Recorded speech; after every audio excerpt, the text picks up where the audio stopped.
Live from the Buffalo Wild Wings studio, here's Sports Nightly. Hopefully your bracket is still intact. Tell the audience who you had winning it all. It was an auto pick. Tell them about those Jayhawks. It was an auto pick, and the Jayhawks have a very good lineage.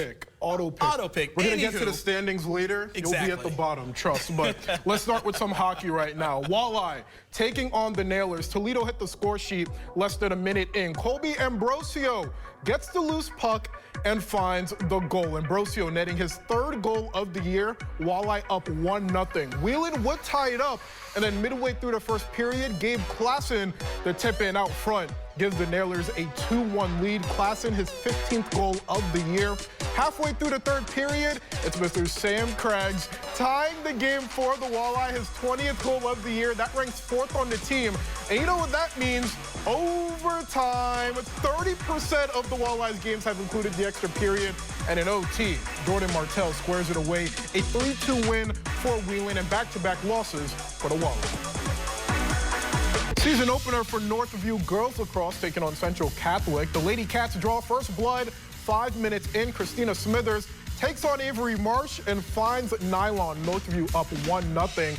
And almost 5 minutes later, the Lady Cats double the lead. Hadley Seeger finds Megan Gill for the easy score. Gill had a hat trick in this one. Northview up 2-0 at the end of the first. Second quarter, Claire Schwartz, welcome to the party. A little stutter step past Kennedy Powell for the score. Schwartz, one of her game-high 4 goals on the day. Later in the quarter, a free position shot by Brielle Elam gives the Irish their first goal of the game. But the Lady Cats blew the game open with 4 goals in the second. A girls lacrosse clinic for Northview, a 10-2 win to open the season.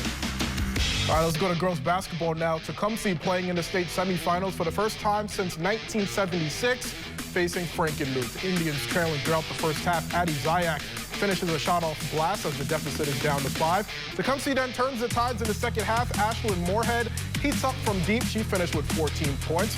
Not to be outdone by Zayak, though. Missing the first, but completes the putback and one. She had 16, and suddenly it's a tie game.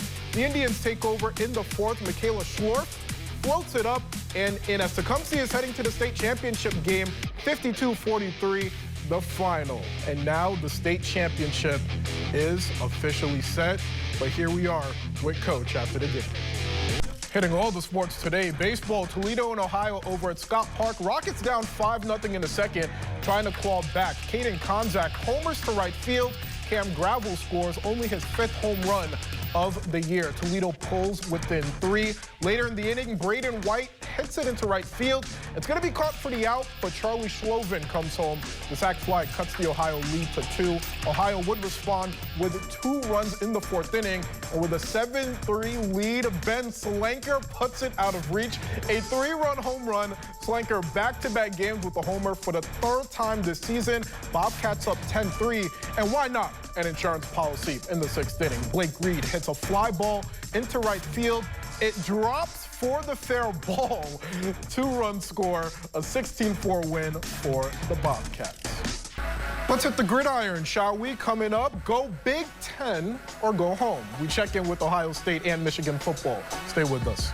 Today was Michigan's Pro Day, a chance for NFL teams to get a closer look at the players they will be spending millions of dollars on. That includes defensive lineman Mason Graham, a bona fide first-round pick. No matter what mock draft you look at, he's supposed to go in the first round. He weighed in at 306 pounds, 10 pounds more than he did at the Combine. And after over 100 tackles with the Wolverines, you can argue that he did not even need to work out today. But the golden question remains.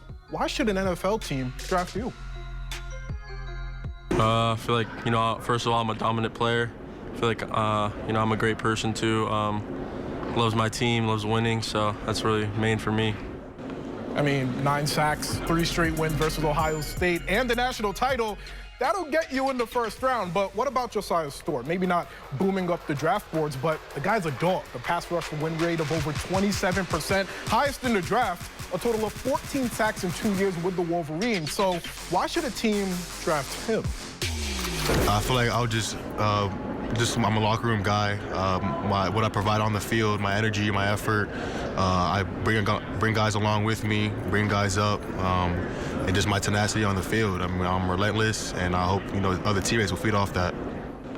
Fair enough, but let's be honest. We do kind of expect these guys to be confident come draft day, but if you're looking for more confirmation, look no further than head coach Sharon Moore. They're as good as as any in the draft. Both of those are, first of all, they're outstanding kids from great families, but hard workers with God talent that they have, and I'm really proud of those guys. Earlier this week, Bedford's season came to a close in the Division I state quarterfinal to Wayne Memorial. And here we are. We have our guys from the BCSN podcast crew sitting down this past Wednesday and discussing the Kicking Mule season and Victoria Gray's historic career.